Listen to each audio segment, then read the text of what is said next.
Welcome back to Data Bytes. I'm Jason Baumgartner, president and co-founder of Suds Creative, and with me, as usual, Chris Moriarty, our VP of Oh, Consumer Strategy. How you doing, Chris? hello. I'm doing okay. We're here in the Boise area where I've discovered that your rain is apparently broken and it's coming down in these white kind of hard crystals and accumulating on the ground. We don't have that in the Seattle area, so I'm trying not to be alarmed. I'm sure it's normal. It is normal. It's called snow, and it's a really good thing for a lot of car wash operators across the country. The more that Ah, gets packed on. So, well, I love all it. right, well, We let's don't have to jump shovel in. rain. Yeah, you can't shovel rain. That's right. Yeah. Let's jump into the agenda. First, we're going to take a look at a national look like we typically do.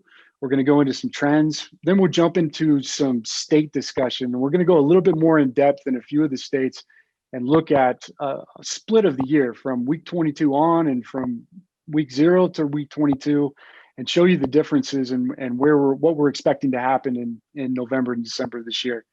Then we're going to hand it over to Chris, and he's going to run through our consumer sentiment filter and a really interesting time to look at that type of information based on all the current events that are happening, the election, COVID-19, just to name a few big ones.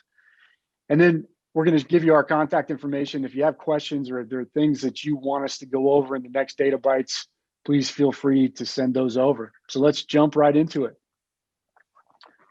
All right, looking at the national numbers, a really great week for weather across most parts of the country, with the exception of the Intermountain West and parts of the West Coast. But a tremendous uptick the last 2 weeks. Really strong Northeast, really strong Midwest, really strong Southeast. Chris, what do you see when you look at the last couple weeks? Well, what was interesting is ages ago, we actually tried to see if there was a correlation or relationship between the stock market and wash trends. Like, did they kind of follow each other? And the answer was not really. And as we were approaching the election, you always kind of watch the stock market and it kind of holds its breath for a while to see what's going to happen and it kind of takes off from there. My assumption would be that people's general consumer behavior would kind of do the same thing, that they'd hold back a little bit to see kind of what was going to happen. And that wasn't what happened. You know, people kind of kept on living their lives regardless of what was going on, and we saw some excellent activity. Absolutely, and I'm sure weather played a part of it as well, because regionally, like we mentioned, with the exception of parts of the West Coast and Intermountain West, just tremendous weather. Diving in a little bit deeper, this is really interesting. So this is week 22 was kind of the peak, actually, for 2019 and 2020. For whatever reason, week 22 is the peak. It's right around the 18th or so of May. After week 22, we're actually up 0.5% in terms of volume year over year from 2020 to 2019. Um, looking at it just the last 45 days, just really strong performance in a lot of regions of the country. But is that interesting to you? I mean, would you have thought that we'd be all the way back, and then that would be as constant, given some of the surges of COVID-19 and across the country? I mean, almost every part of the country right now is in a little bit of a hot spot relative to new cases. Well, I think this is why it was kind of important that we brought up some of the sentiment filters that we're going to get into a little bit later. I think that as COVID has kind of become ever present, you kind of know how it's going to affect your personal reality, whether you get it, whether you're not, whether your neighbors have it, whether they don't. And people are just slowly saying, well, you know what, it's not going anywhere. So let's just keep on keeping on, regardless of what the news says. Where I think the volume question of why have we been able to sustain, if not a full return to normalcy versus other industries, I still feel a lot of it boils down to it's one of the few places you can Mm-hmm. go. I mean, I can't read the news without a restaurant that's been around for 40 years or a movie theater, whatever it is, that are all kind of shuttering. I honestly believe that as people do go out to run their errands, they're trying to stay out longer. So I think that all of a sudden washing your car and doing those things with a little more regularity just keeps them out of the house a little while longer. Now, again, that's speculation, but it certainly makes sense. I mean, because it's we're lucky that we're seeing this, but it's one of those things that, given where we are today, the real question is how do we go further? Like if that is Right. indeed what people are doing, how do you hit the gas harder? Well, that's a great question. Here's another look. Now, these are trend lines, polynomial trend lines that show the orange there is 2019 and the blue is 2020. Again, pacing, this is almost following an identical trend. So when you're looking at seasonality and weather impacts, it's almost like we're just looking at a mirror of the back half of 2019. So in your opinion, does that continue even as COVID potentially surges through the winter? Does that continue in November and December through the holidays? And what might we expect, or what are some things that we can talk to operators about around the holiday season that could potentially step on the gas, like you mentioned, and take us even further? Well, there's two things that they really need to think about is, are you leveraging what you have? If you have a membership base now, what are you doing to use them as an extension to meet more people? As we're heading into the holidays, this is a great time as we'll we might investigate some more specific strategies here a little bit later. But how do you reach out to those people to reach out to their friends?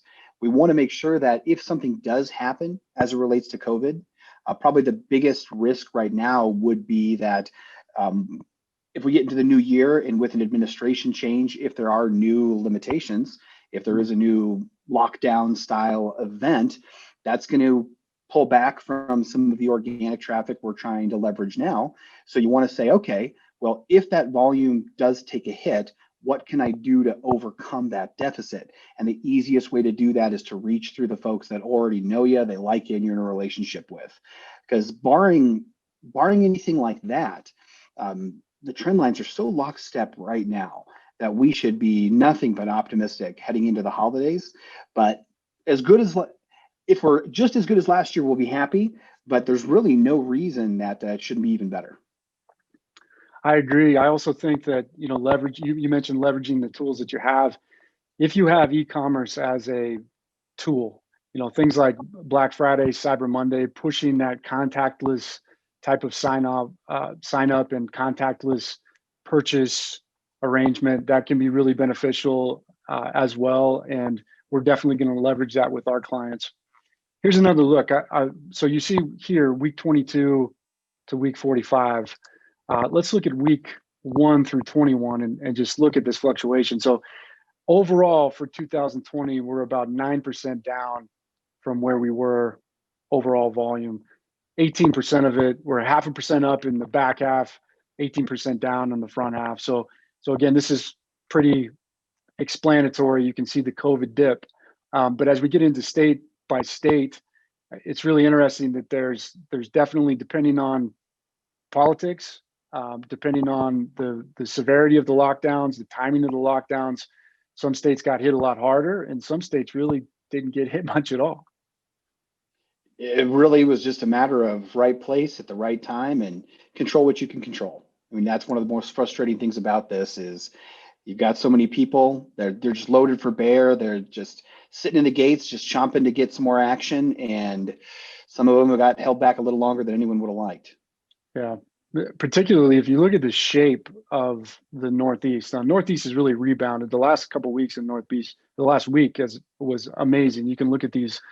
These are definitely regional weather patterns. You look at New York, Ohio, New Jersey, Pennsylvania, just a really sharp uptick. So some fantastic weather over there. But look at the shape of the dips. Now, New Jersey, Pennsylvania, New York, they were part of that group of states that really locked down for a little bit longer, but they've rebounded for the most part pretty nicely.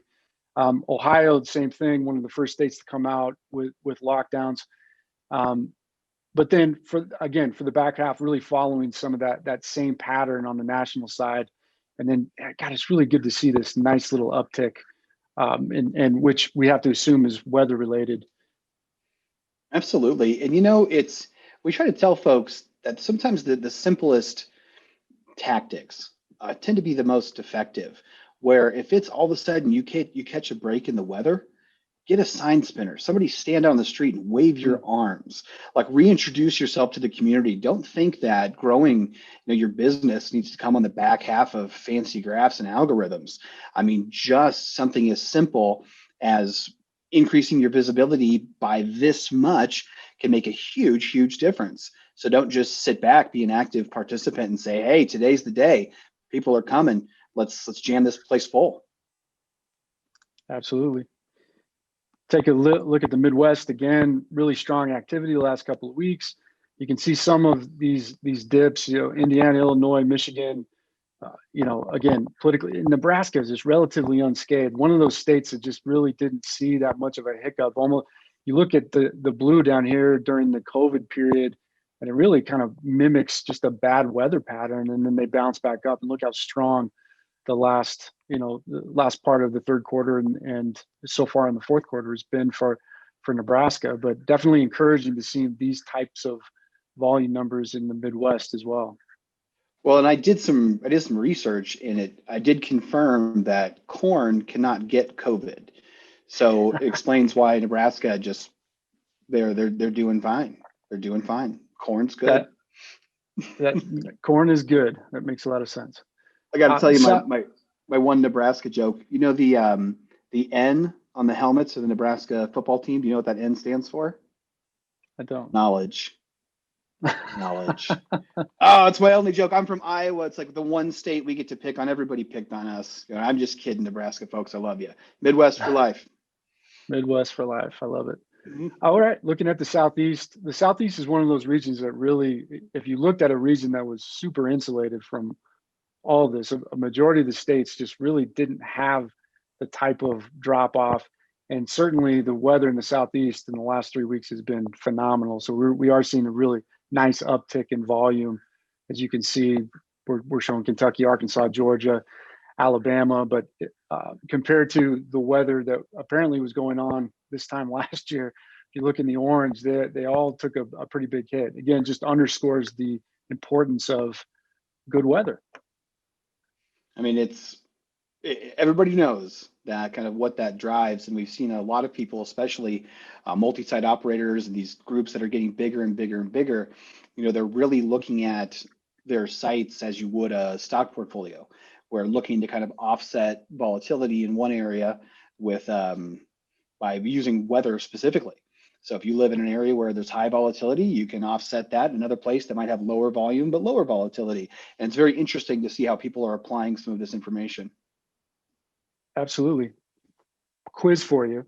Let's see how good you are here. What would you say? Now we've been looking at all this kind of in aggregate, but what would be the top 3 states in your opinion in terms of car wash volume? And the answers might surprise you. Weekly volume on average for all of 2020. Yeah, there's some, and again, we got to take into consideration sample size and a lot of other things that are in there. But if you look at the year, I mean, I would Rhode Island, Indiana, Hawaii would be the top 3 that come to mind, where your brain would naturally think Texas, Florida, California, and it's not so, especially when you factor in volatility. Man, Hawaii, I excluded Hawaii from this because they have had some fits and starts, but you're absolutely right. Indiana, Rhode Island, and Idaho. I thought I'd be able to stump you with the Rhode Island piece of it, but surprisingly high volume numbers in those states. Yeah. Any of that, and they're all in different regions. So yeah, really interesting numbers.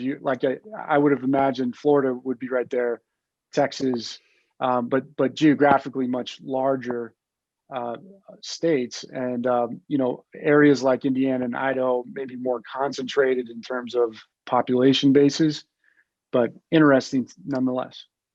Oh yeah, I mean it's one of those things that's we always tell ourselves that's why you got to trust the numbers, because anecdotally, you'll leap to a conclusion or make an assumption that just ain't so. That's right. You know what happens when we assume. All right, so let's take a look at a few states that really haven't rebounded all the way yet, and we've got California up here, Colorado, Nevada. Again, taking the last couple weeks, last week, I guess, into account, weather definitely affecting this region of the country. But if you go a little bit further and look at California trends. So this is from the beginning of the year till now. Almost got back to the point where we were catching up on the trend side. Overall, down about 15% or 20% in California in terms of overall volume year over year. Anything that jumps out at you here? You know, and this is again where we knew when the wildfires were happening on a micro level, we were seeing certain things being impacted. Then we also expected a rebound on the back half of that, as whether it's Yeah. ash or smoke related or whatever it might be.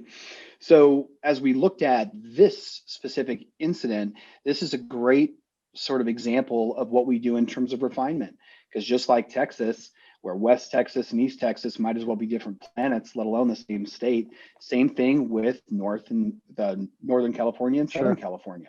So as we look at this, we want to say, okay, are we getting pulled down by regional activity? Or is there's a geopolitical force that may be at play here? Because even though we've seen certain weather events, that doesn't really explain that drop off. So Mhm. this is again where we would break that down and basically put it into two buckets: something we can control and overcome through marketing and messaging, or is it something that we got to wait out? And if we are going to wait out, how long do we anticipate? What's going to get pulled off the table, and how are we going to make that back up when it does rebound?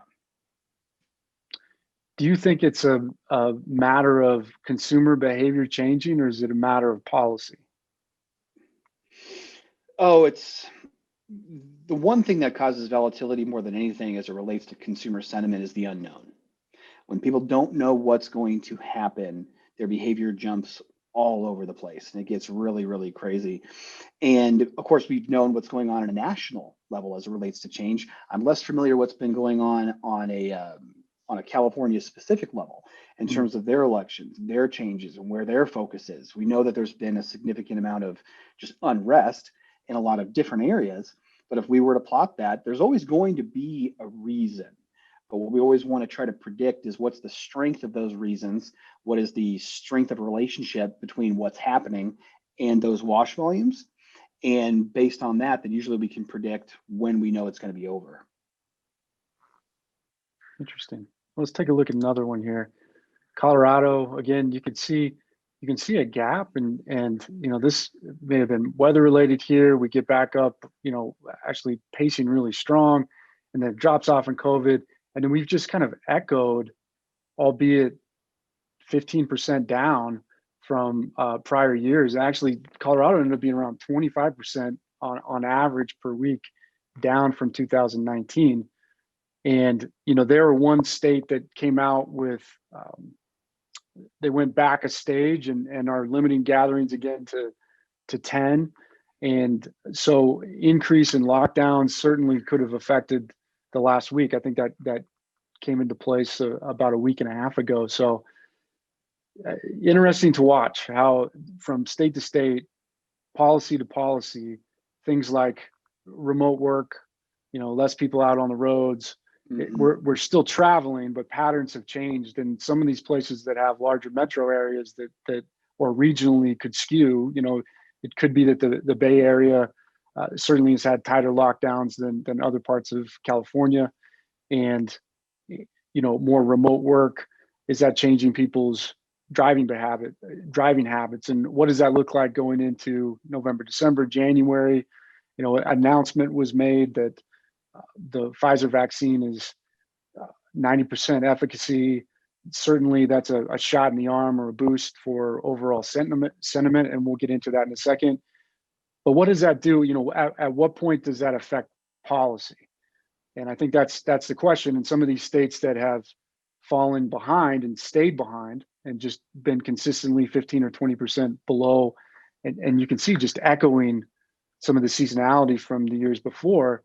But from a policy standpoint, do you think that the announcement of the vaccine and the ability to distribute the vaccine is going to change materially volumes that we would see maybe in the first quarter of this year? Or at what point do you think states like Colorado and California will get back to bar? Well, this is again why the sentiment filters are going to be so apropos for today. Anybody who grew up with grandparents who lived during the Great Depression know that they never got over it. You finish everything on your plate. They still count their pennies. They're very reluctant to spend. They're good savers, hard workers, all that. So right now we're going through what basically equates to conditioning. And you know that you're being affected by this conditioning when you watch movies and you see people hugging and shaking Yeah. hands, and you're like, oh, Yeah. and you see now you've been conditioned to be like, that's 100%. not okay Yeah. anymore. And you catch yourself being like, oh man. So when it comes to how long will it take for us to just go back to the way we were in terms of social interactions? It's going to be a while. But the good news is in fact, I would have been wrong in predicting how the lack of commuter traffic specifically was going to affect enrollment. Mm-hmm. Because as all the research we've done, so many people would wash to and from work, which makes sense. But even in large metropolitan areas and rural areas, the folks who are actively campaigning, people who are opening new sites, it's not been an issue. Everybody's still hitting their numbers. People are still coming out. They've just changed their behaviors, and it's been interesting. But in terms of some of the other industries out there, it's going to be a while. Even if COVID vanished tomorrow, it takes a while to earn that trust back, because again, classic conditioning. Well, and I know you're a big proponent of the impact that ticket average can have directly to the bottom line. So it's absolutely possible to see a 20% reduction in volume and still hit your the same numbers that you hit in 2019 from an EBITDA standpoint. And so it just underscores the importance of being as profitable as possible. And the pricing strategy piece of it can absolutely do that. Enrollment reduces some of that volatility. So there, like you said, there are moves that you can make, even if you're in one of these states where volume is down. Oh, absolutely. And we're not just talking about hyper efficiencies. In fact, where people are, they're scrimping and saving and they're trying to cut their costs all. That's literally the slowest way to push dollars to the bottom line. There's so many other ways that are a lot more fun, a lot more engaging, that can certainly accomplish that. So whatever situation you're in, as long as, of course, your wash site's not behind a dumpster somewhere like 6 miles out of town. I mean, obviously location's still a big contributing factor of this, but most folks, there's still plenty of levers to pull. Let's take a look at Florida. Florida is one of those states that you get a little jealous of, because even through COVID, I mean, they had 1, 2, 3 weeks where they took a dip, but again, that could be affected. That could simulate a bad weather event in that at that time of year, and then just boom, just bounce right back. So down about 3% overall volume from 2019, but still some really predictable patterns relative to the seasonality in states like Florida, and a lot of states actually in the Southeast kind of mimic this. And Florida is performing perhaps the best of those, but really, a really predictive pattern, going back 2 years to account for seasonality, and the dips in the Southeast for whatever reason just weren't as bad. And so the uptick, just getting to normal, was a little bit easier in that region. And of course, being so heavily travel dependent and all the tourism dollars that they need kind of pouring into that state, we knew there were going to be pockets of significant unemployment. So as we started running, again, just some regressions testing the relationship between those two things, we didn't find any evidence early on. And the numbers reflected that going forward, that we know that state's taken a massive hit, but whatever that hit is not manifesting it at car washes. People are still enrolling, people are still coming, and they're right on track. But it was a natural question to ask, and it would be your general assumption would be you would see some sort of effect from that. But the early on models that we ran said not so, and that turned out to be true. Right. Well, let's talk about consumer sentiment. Why don't you explain what we're looking at here? So there's this thing called social media, and it's on this internet that I think is going to be a big hit. I think people are going to love it. I've heard of it. Yeah, it's going to be a winner. But what a sentiment filter does is, this one's really looking at Twitter primarily, but you can look at everything from Facebook to Reddit, anywhere that people are having conversations. And what it does is it scrapes through all those conversations and it's looking for words. Then the words that it's looking for are categorized. Are these positive words? Are these negative words? Like, what sort of emotion do they really reflect?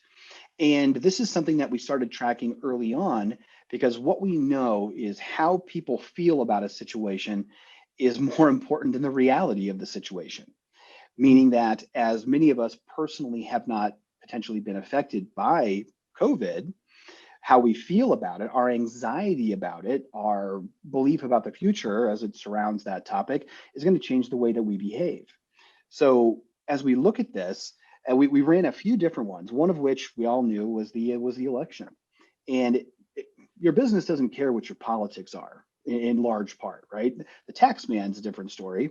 So when we look at this, we want to know how are people generally feeling about this outcome. And it's not because I'm going to shift tribes or do anything like that. It's that I want to make sure that the messaging and the tonality that I'm putting out there matches the way that people feel. So when people are generally optimistic, be optimistic. When people are more frustrated, doesn't mean stop marketing. It just means take a frustrated tone, and that's okay. You can still keep telling your story. But the further this shifts into the green, this does tend to be a reflection or a leading indicator of positive economic output. Hmm. Do people feel good about what's happening? Do they feel relief? That will loosen the purse strings. That will get people out more. And again, how they feel is the only thing ultimately that's going to be predictive of their behavior. So if we kind of go through this, we looked at the election, we looked at car washes, we looked at COVID-19 specifically, and COVID's really interesting. Show them what we did with this one, Jason. So this is the current state sentiment state, and this was back in April of 2020. So look at all the blue here, and again, blue is bad, green is good, to put it simply. And we Certainly watched a that lot whole thing more drift. positivity. Remember that? Yeah. Like early on in the quarantine, everyone was super positive. We were like, hey, this is crazy, but we're going to do what we have to do. And then as it wasn't 2 weeks, as it went on, you just watched that whole thing drift left. Right. And then you started watching again the news, and everything was as predicted. And now watching people swing back to the other side, picture perfect. That's what you want to see. All right, let's take a How I look want at people to feel. Yeah. Yeah, exactly. Let's take a look at car wash. So this is for the keyword car wash. A lot of green. Well, and what's weird was we run this, many times ago over the year. I don't know that I've ever seen this much frequency. So it was, and of course, leading up to the holidays, we know a lot of people are promoting, a lot of people are getting stuff out there. A lot of clients and a lot of just sites are just getting better about being engaged on social media. And you can see that their sentiment is reflecting what we're seeing in the graphs. That, hey, are we crushing over 2019? No, but everyone's still doing well, at least has the opportunity to do well. And then there's this guy over here. So every site has one of these guys that's upset or stressed and posts about it on social media. Yeah, all right, if you don't have at least one, you're not doing it right. That's right. Well, we would love to talk about what you want us to talk about. So feel free to reach out to me and Chris. Here's our email addresses: Jason at Suds Creative, Chris at sudscreative.com. Please be sure to include Data Bytes in the subject line so we can sort that way. And if you haven't gotten a chance to register to receive your state's data, you can go to sudscreative.com/state data, fill out a quick little form, tell us which state you'd like information on. And those of you watching right now would have already just received a couple days ago your state's information. So you can kind of keep track with what's going on and plot your own car wash volume averages against your states and see how you're doing. But we really encourage you guys to do that. Please reach out to us. We'd love to talk about what you'd like us to talk about. Thanks again for watching Data Bytes. I'm Jason Baumgartner. And I'm Chris Moriarty. There it is. Thanks, guys. All right.